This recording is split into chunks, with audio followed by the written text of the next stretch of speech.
Yo, no vi lo me do gbena me sia me va gben ke pa va la ji nko nyenye dem na nya me ne fa moji. Jagbagba na subscribe like ma na ma video ya ple amenovi egbe me mi a fait tank blanc.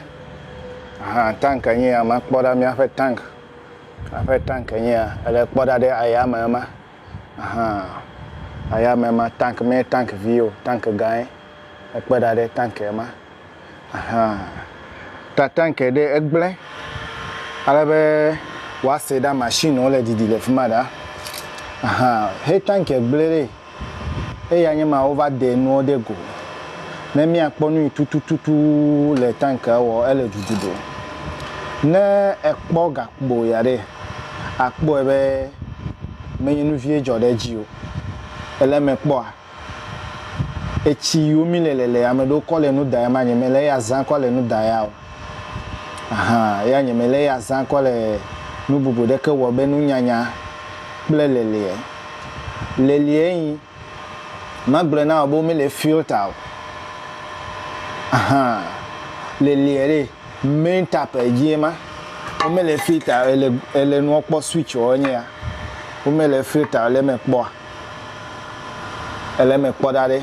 gakpo suso we ma akpo tank ma ni me di be ma funu video chomu egbe ya nya be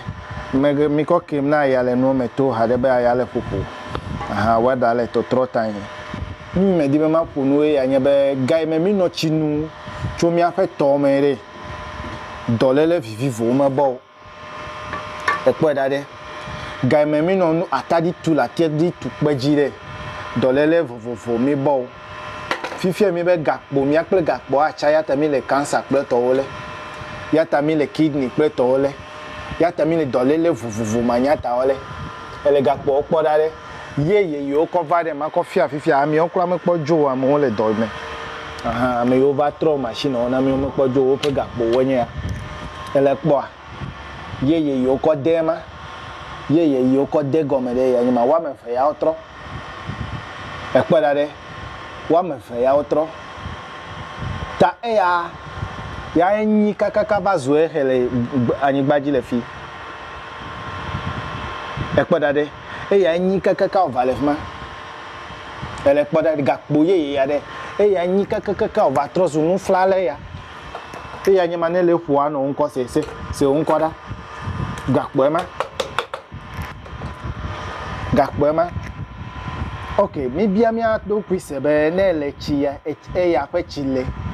amedo kole nu da ade manya ta okay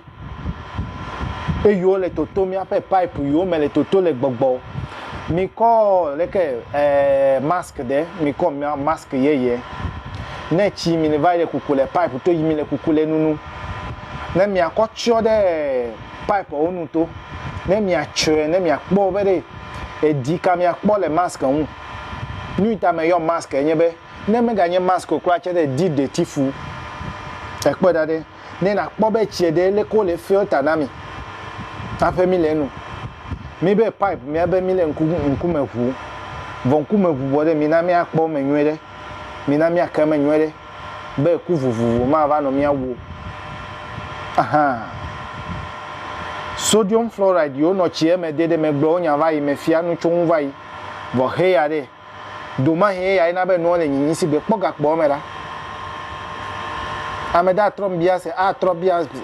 trobia mbere tale mo me be mi awoda mi ame yo mi le duga mere mi ame yo mi la crack le kumasi de fine tole mi ava ku chiele a onye me gbogbo be me ga nu no wo chie na wo fore wonto di sra no ne na sra chie me chionu ne na chochie me menya wo agbe le vevere enyu me na no gakpo ya no so e me ga cover mo jema dagbe ya me bia na foduko